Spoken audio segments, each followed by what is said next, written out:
Informasi terkait penjualan senjata kepada junta militer Myanmar yang dilakukan oleh BUMN kita, Pindad Dirgantara Indonesia dan PT PAL, saya pikir bahwa ini perlu diselidiki.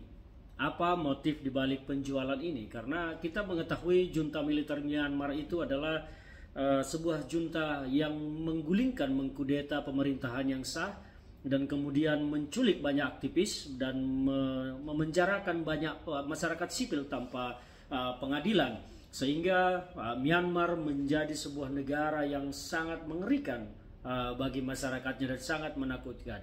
Yang menjadi perhatian saya adalah terkait penjualan senjata ini kan tidak boleh sembarangan, bahwa ada aturan yang mengatur, termasuk peraturan Presiden nomor 27 tahun 2019 dan adanya Komite Kebijakan Industri Pertahanan. Di sana ada Pak Prabowo Subianto, ada Menteri BUMN, ada Presiden juga, sehingga saya pikir bahwa penjualan senjata yang boleh kita katakan tanda kutip diam-diam ini sangat melukai rasa kemanusiaan, karena sebetulnya kita secara politik tidak pernah mendukung junta militer Myanmar. Bahkan setahu saya pemerintah kita pernah mengecam kudeta yang dilakukan oleh junta militer Myanmar. Tetapi kenapa justru sekarang terjadi penjualan senjata dari BUMN kita terhadap junta militer Myanmar? Ini menjadi aneh. Kita tidak boleh berbisnis hanya menjual dapat keuntungan begitu tanpa melihat dampaknya terhadap sisi kemanusiaan dan terhadap sisi demokrasi. Bahwa yang dilakukan junta militer Myanmar itu adalah melukai sisi kemanusiaan dan juga menghancurkan demokrasi. Bahwa junta militer melakukan kudeta terhadap pemerintahan yang sah pada saat itu. Dan ada apa? Kenapa kita tega menjual senjata kepada kelompok atau junta yang melakukan penculikan terhadap banyak aktivis, memenjarakan masyarakat sipil tanpa pengadilan, dan membuat negara Myanmar menjadi sebuah negara yang menakutkan dan mengerikan?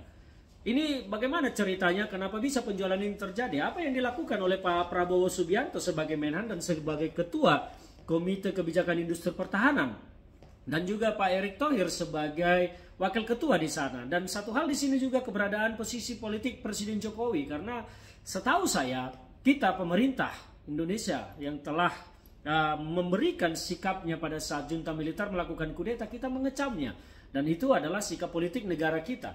Tapi kenapa sekarang ada dugaan penjualan senjata ini? Saya berharap bahwa situasi ini harus diselidiki, karena ini berdasarkan dari laporan dari beberapa pihak, ya, termasuk LSM yang berada di bawah koordinasi PBB dari Myanmar, ya. Myanmar termasuk juga pelapornya salah satu, kalau tidak salah, ini mohon maaf kalau saya salah, di situ ada Pak Marzuki Darusman, mantan jaksa agung kita.